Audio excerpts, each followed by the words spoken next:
بسم اللہ الرحمن الرحیم۔ اعوذ باللہ من الشیطان الرجیم، بسم اللہ الرحمن الرحیم۔ السلام علیکم ویورز، کیسے ہیں آپ سب لوگ؟ امید کرتی ہوں کہ آپ سب خیریت سے ہوں گے۔ اللہ تعالیٰ سے دعا ہے کہ اللہ تعالیٰ ہم سب کو اپنے حفظ و امان میں رکھے اور تمام دکھوں تکلیفوں پریشانیوں اور مصیبتوں سے نجات دے، آمین ثم آمین۔ تو ویورز، جیسا کہ آپ جانتے ہیں کہ ہم سب زندگی میں چھوٹے بڑے کاموں سے ہمارا واسطہ پڑتا رہتا ہے، اور جب بھی ہمیں کوئی کام درپیش ہوتا ہے تو ہم پریشان ہو جاتے ہیں کہ کوئی کاروباری مسئلہ ہے، یا مطلب کوئی شادی بیاہ کا مسئلہ ہے، کوئی جیسے رشتوں میں کوئی رکاوٹ آ رہی ہے، یا کوئی بھی کسی قسم کا معاملہ ہو، یا کوئی ہمیں پراپرٹی خریدنی ہو کہ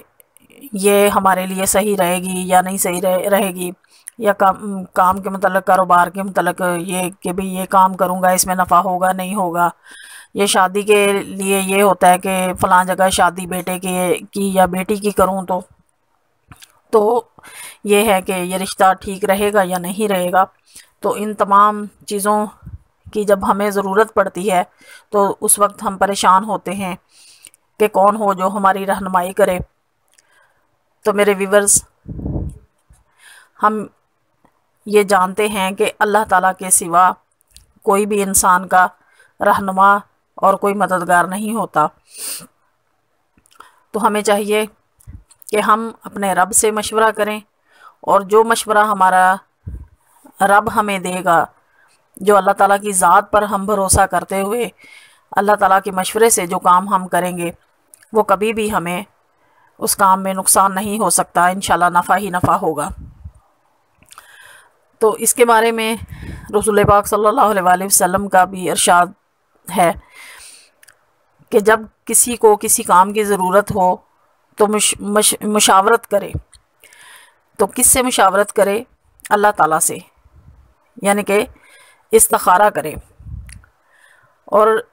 مشاورت کے معنی یعنی استخارہ ہے، پہلے رب العالمین سے مشورہ کرے۔ تو اسے چاہیے کہ 2 رکعت بنیت استخارہ پڑھے، سلام کے بعد درود شریف، اور پھر یہ دعائے استخارہ پڑھے۔ تو اللہ تعالیٰ سے چاہے کہ اللہ پاک میرا یہ کام ہوگا یا نہیں، اس میں برکت ہوگی یا نہیں، یا یہ کام ہو جائے گا یا نہیں، اور دل میں امید یہ رکھے کہ میں نے اپنے رب سے مشورہ کیا ہے تو میرا یہ کام اچھا ہی ہوگا۔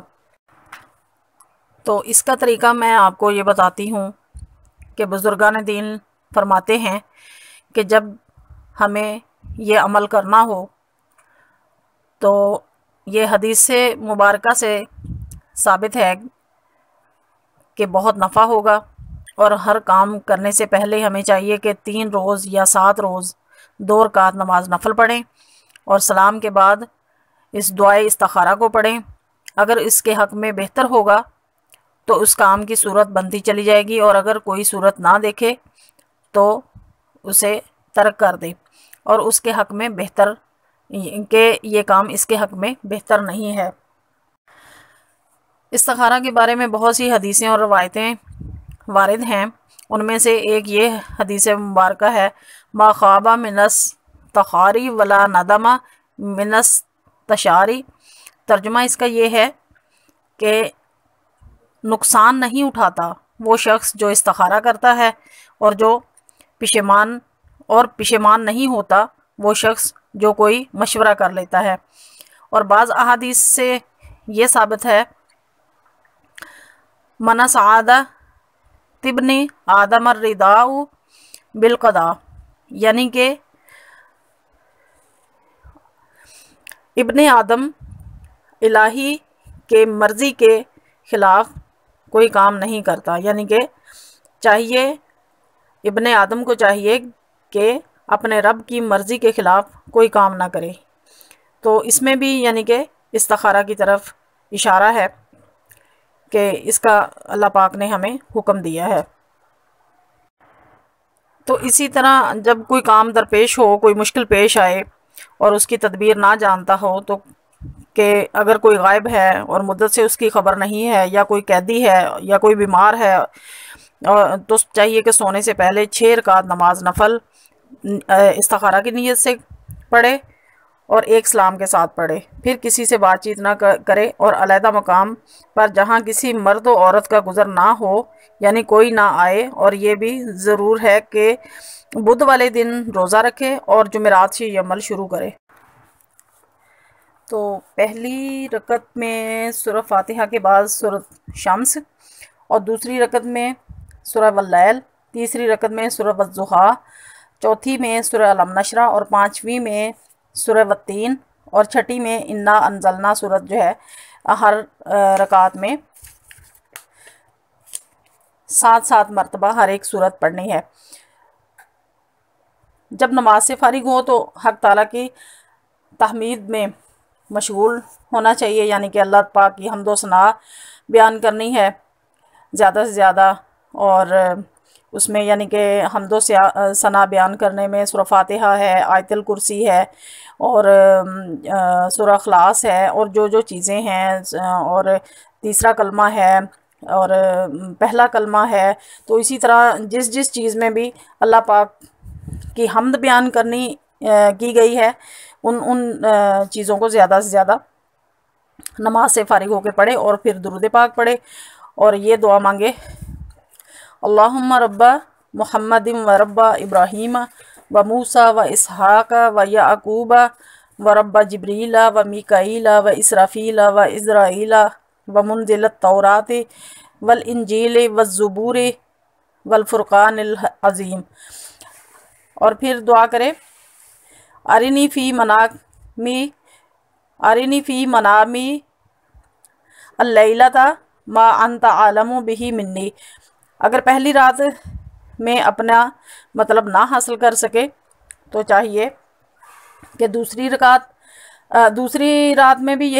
اسی طریقے سے پڑھیں 6 رکعت نماز نوافل، اور اگر دوسری رات کو بھی اپنا مطلب حاصل نہ ہو تو تیسری رات کو بھی اسی طریقے سے نماز پڑھے، اور اگر تیسری رات کو بھی صحیح واضح جواب نہ آئے تو 7 راتیں مکمل کریں۔ تو انشاءاللہ العزیز یا کوئی شخص خواب میں اس کی کیفیت سے آگاہ کرے گا اللہ کے حکم سے، اور یا جاگتے میں ہی کوئی اچھی اطلاع اس کے پاس آئے گی۔ تو انشاءاللہ آپ ضرور کیجئے، اور مجھے فیڈ بیک بھی دیا کریں کہ میرے بتائے ہوئے وظائف آپ کو کیسے لگے۔ تو اگر آپ کو میری ویڈیو پسند آئی ہو تو لائک کیجئے، شیئر کیجئے، اور چینل کو سبسکرائب نہیں کیا تو سبسکرائب کریں، اور بیل آئیکن کو بھی پریس کریں تاکہ میری ہر نئی آنے والی ویڈیو آپ تک پہنچتی رہے۔ تو میں اب ایک دفعہ آپ کو دعا استخارہ جو ہے وہ میں آپ کو اس میں سامنے کر دیتی ہوں، تو آپ اس کو پڑھ لیجئے گا، اور انشاءاللہ یقین کے ساتھ کیجئے گا۔ اور دعا استخارہ تو اللہ رب العزت کے حکم سے، نبی پاک صلی اللہ علیہ وآلہ وسلم کے حکم سے یہ اللہ تعالیٰ کے ساتھ مشورہ کرنا ہے، تو ضرور کیجئے، اور مجھے دعاؤں میں یاد رکھیے گا۔ تو انشاءاللہ ملتے ہیں ایک نئی ویڈیو کے ساتھ، تب تک کے لیے اجازت دیجیے۔ اللہ حافظ، فی امان اللہ۔